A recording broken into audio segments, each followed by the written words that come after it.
เอาชีมือเฮ็ดแซ่บบ่สุดยอดของความเข้ม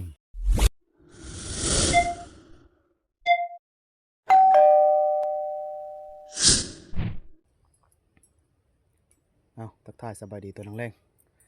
ตอนแรงมันนี่ก็ไปแก้มือก่อนทุกคนเลยไปทางเก้าไปละแรงมันนี่นะไปทางแกงกระบาไปแค่มือใหม่อันกระเหาะอันยิงมือเท้ามันนี่นะ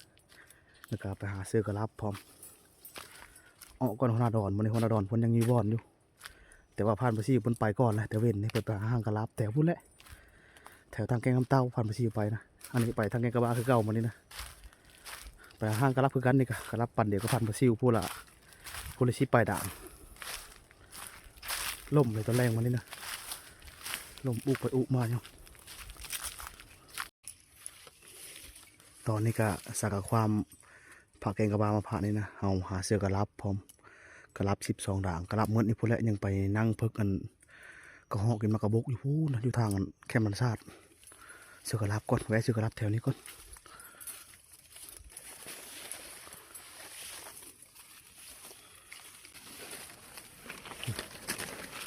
ไว้เอามาเสื้อกระลับก่อนเป็นเทเซอร์อยู่แถวนี้นะเป็นขอนไม้กันหลายนี่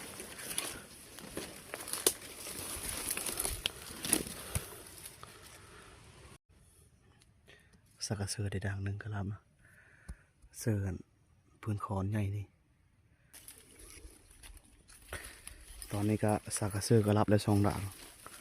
ยังอีกเก้าป่ะนี่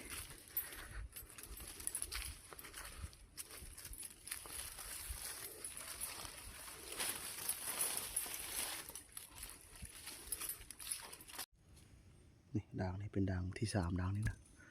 เชื่ออยู่ตาพื้นขอนยามนี่นะหนูกระแตก็มีใต้ขอนและยามเพราะว่าขอนแห้งแล้วเด้ไปตักขี้ดินหากินตักขี้ดินกระแตข้างในยามนี่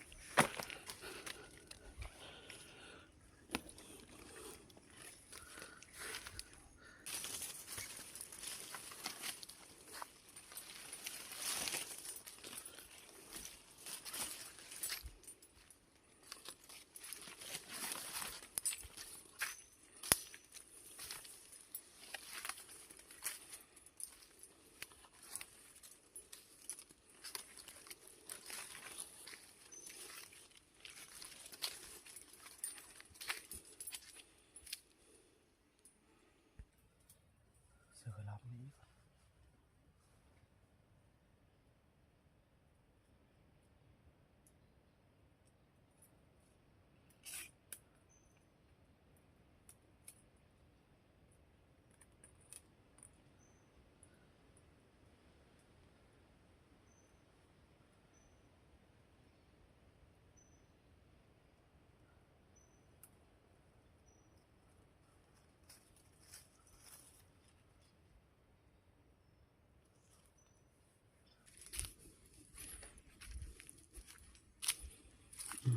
มันกระโบกกุ๊กนี่น้ำมืดเร็วเบิ่งสีเฮาหาเสือกระลับแถวนี้ป้อมันกระโบกมืดแล้วแถวนี้นะเบิ่งหนูกระแตควัดนะมันกระโบกนะป้อตัว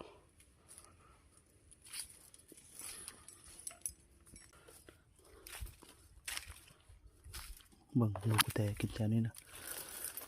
เสือพื้นขอดนี่เก่งคักอะไรแถวนั้นนะ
กระลับก็ยังอีก2 4ยัง4 ด่างครับก็เสือตามแคมกูมันกระโบกหนูกระแตกินนะก็แถวนี้นะพวก ทั้งหมูทั้งหนูวายทั้งกระแตก็น่ากินนะมันออกหาควาดกินมันหมดกระบอกเลย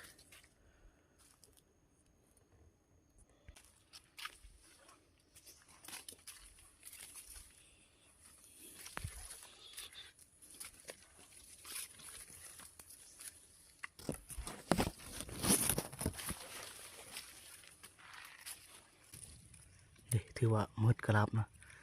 มืดด่างในสุดท้ายท้ายสุดบัดนี้ไปกันบัดนี้ไปหานั่งเพิกกันก็เหาะกินมากระบอกก่อนผีงามเบิ่งยามแรงๆมันนี้นะ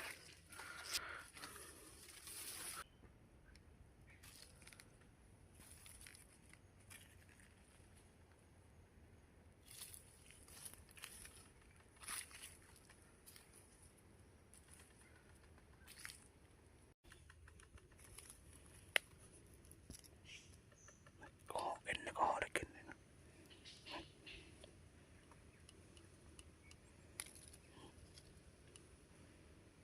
ก็เหาะกินลักษณะแบบนี้ก็เหาะกินนะ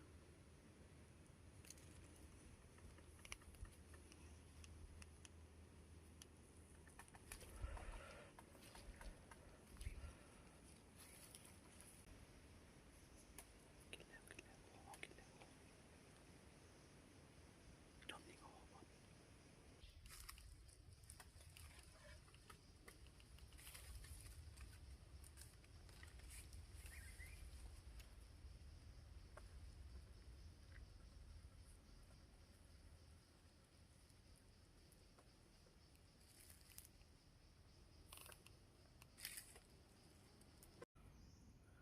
ยิงก็เหาะแล้วก็ยังบ่ถือยิงก็เหาะ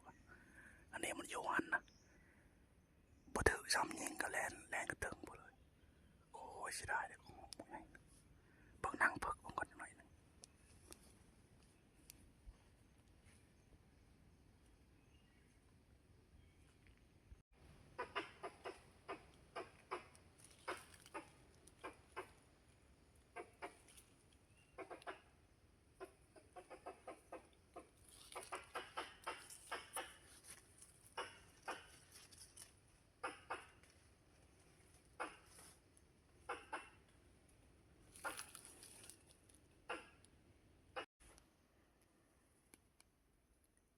ยิงก็เหาะ2 บาทแหละแต่ว่าบ่ถือจักบาทป้าเหาะหลายเลยกินมากระบอกกกนี่นะ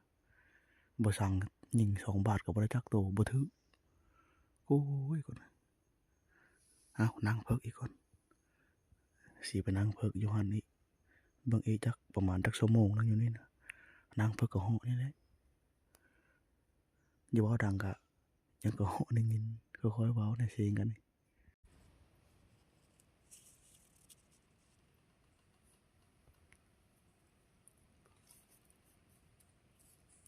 กระแตเฮามาแล้วแต่ว่าบ่ยิงกระแตนะถ้ายิงก็เหาะอย่างยิง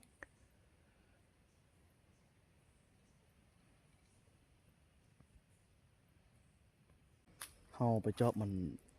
เพิกเบิ่งมันก็เหาะกินมากระบอกอยู่นี่นะได้ยิงเก็บเจอ2 บาทแต่ว่าบ่ได้ก็เหาะพอโตเลยมันบ่ถึกยิงก็ต่ำๆนู้นยิงก็มีถือช่ำมันบ่ได้เชื่อลูกยิงก็ปังสิสมอยปังสิสมอยเอาบัดนี้หาเลาะยิงมือกับมือบอนก่อนบัดนี้ล่มบัดนี้ตอนแรกบัดนี้นะโอ้เสียดายก็เหาะยิง2 บาทบ่ได้พอโตเลยไปจังน้อยล่ะแวะเบิ่งกบมาให้แคมทางนี่นั่งเพิกเบิ่งคิดว่าเขาเหาะเฮาตอนแรกนี่นะนั่งเพิกเขาเหาะเพิกไก่ขวานกข้อไก่ป่าก่อน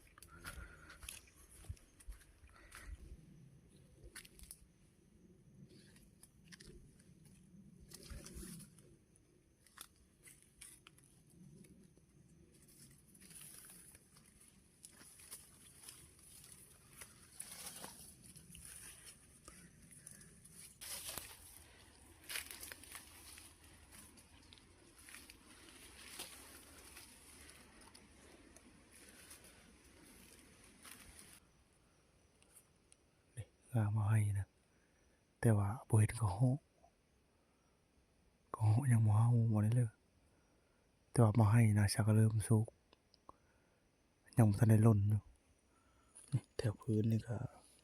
บ่เห็นบ่อนไก่ขวานกไก่ป่าซะเลยสมออยู่บ่มีแถวนี้นะ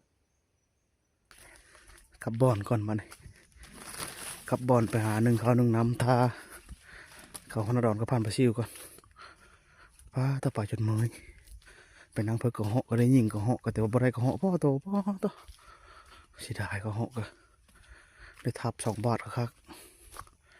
บ่ได้กระเหาะกันนี่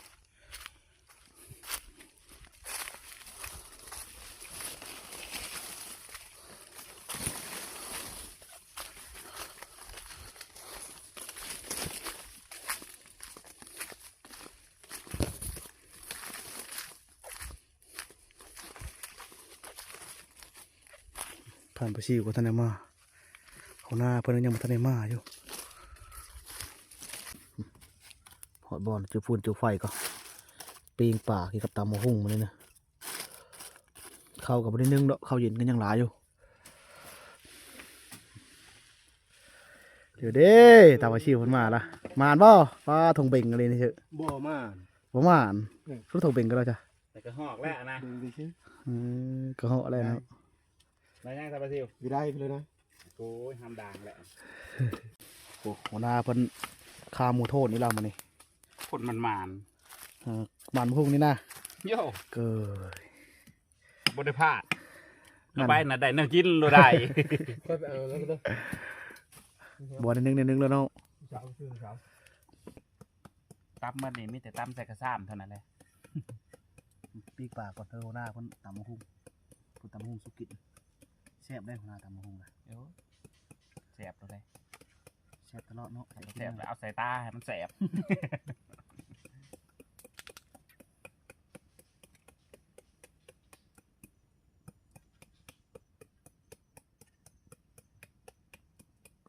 ตายก็มีบ่ดุกก็ ปิ่งได้ๆหน่อยกิน 13 ปีนี่เนาะ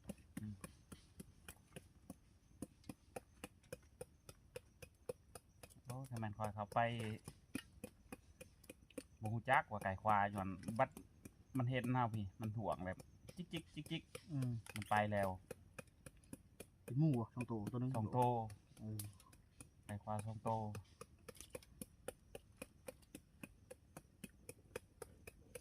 อ่ะใส่ซุ่มเตาเลย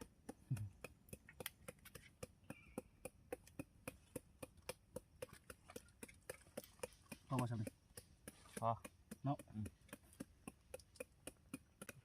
ปากเขาจะมาคัก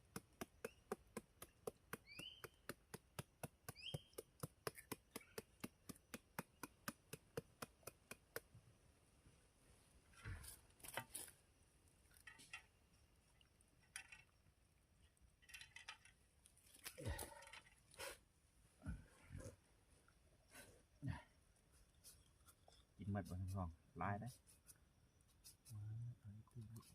ตือมีวะ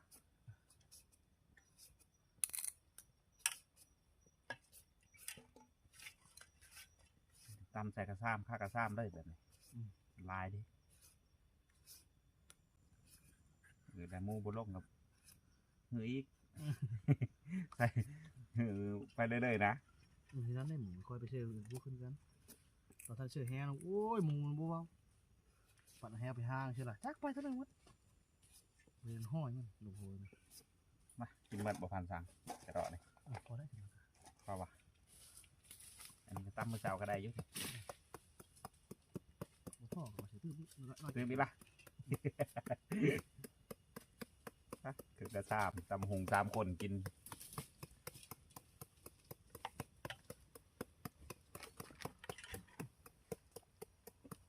ถือว่าแหวนะ ชื่อแล้วก็เอามา เที่ยวโทรหือแหวจะย้ายไปใส่บอลไม้มากกะนี้อีกจะย้ายไปใส่มันนี้หล่นมูนะ นี่เพื่อเป็นทันมาทีนี้ มันหูจักคือหยังนี่ โอ้พอดีเราไปซื้อแล้วมันมา พ่อบอกตามไปซิว ทำลายรถ ใส่ลายบ่ ใส่ลายแล้วนะ มันตามแล้วก็กินบ่เมดดอกนี่ นี่ว่าประเด็กอ่ะ นี่ นี่ประเด็กตัวนี้ แดกครบ ต่อปีบุคคลอยู่บ่ขาดจัง เยอะขอเยอะแล้วก็ตำมะฮุ่งครับ คนเหยอะต้องกินปลาเหยอะทำไว้หน้ากับเมดแล้วโก้ย ขาดจังนะมึงเอา เมื่อนะบ่มีน้ำอ้อยหน้าละ นะมึงเอา พอละ เอาลูก กินบ่หมดแล้วตำมื้อเช้าอีกนี่ก็ตำได้นี่ เอาลูกตื่นไปก่อน สามตามที่ตัวเร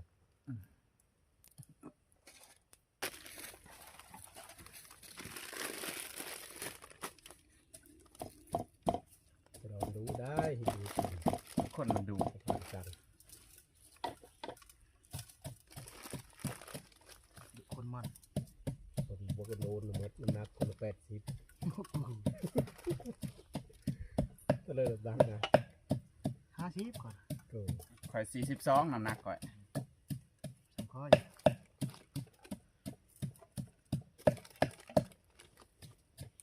ไทยหลายเนาะแฉะเนาะถ้าเกิดเนาะเค็มอร่อยทำซิวเอา เก็บมาลอยๆเก็บมาลอยๆเลยแซ่บจางครับพี่ว้าวเนี่ยอร่อยเลย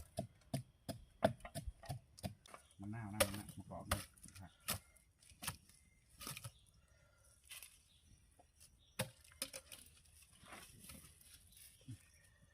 หูปิ้งป่าโอ้สุดยอดเลยเนาะอยู่ป่าแซ่บเลยซุ่มเลยแซ่บ ปิ้งป มา ลา ก่อนหนึ่ง ตำบักหุ่ง คำเทะเลย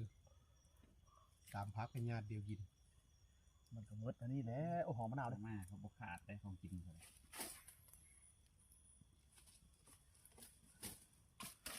มะฮุง บ่ได้หยังดอกบ่ไปตำมะฮุง แล้วมันหุงคงนะเมื่อแล้ว ยัง อย่างจะมา ปิดไปมากมันยังบ่ทันใหญ่นี่ปลาแดกครบปิดนะ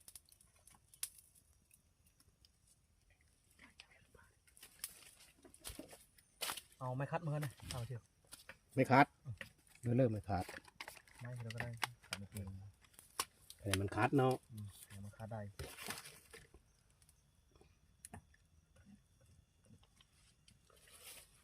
ไม่คัดให้ท่านสั่งก่อนอย่าเป็นมือกินน้ำนะ ก็ไปจะกินได้เหมือนกันคอยปิ้งปลาแช่คอยนะ ปีกว่าแซ่บ แช่ไว้ก่อนปิ้ง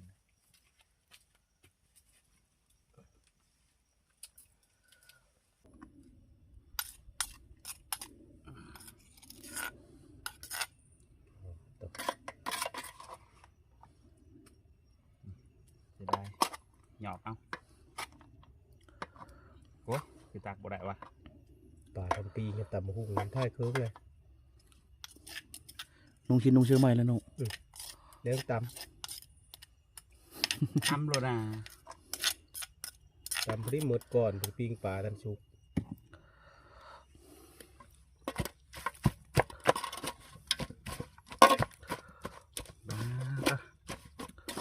หอมมาดิ เสื้อมะเกาะแหนงมะนาวนำนุ่งครบละสุกละ ถูกละ อย่าง2ปิ้งน้อยนะเนาะมานี่ เอามาอันตำหุง ปิ้งปลาตำหุ่ง อยากเลยสุดยอดอย่าง2ปิ้งกันสุกปลาก้างกับปลาดุกตัวนี้ คนต ชุดยอดชีมือเฮ็ดแซ่บบ่ ำชุดยอดของความเข้ม ความเผ็ดบ่ ความเผ็ดเถื่อบ่ต้องว่าเทิงเอานี่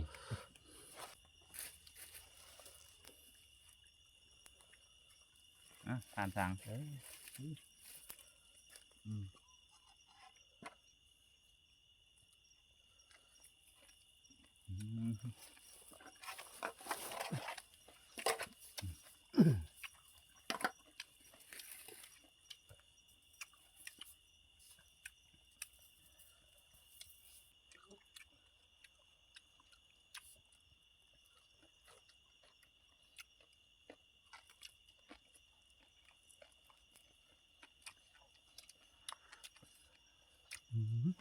้งปลาหอนตำหุ่ง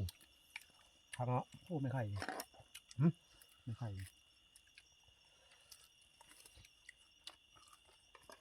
ปีกับปีกับคอใหญ่เนาะ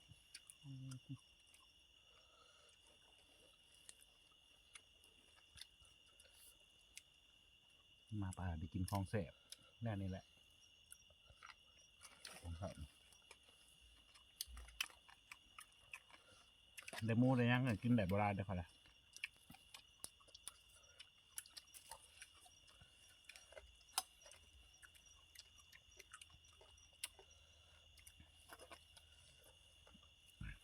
รือสิกินแบบคักๆแบบอันน่ะอันหนึ่งอิ่มละ จะมีโลนะนี่ ตัวนี้นะกินได้หลายตัวนี้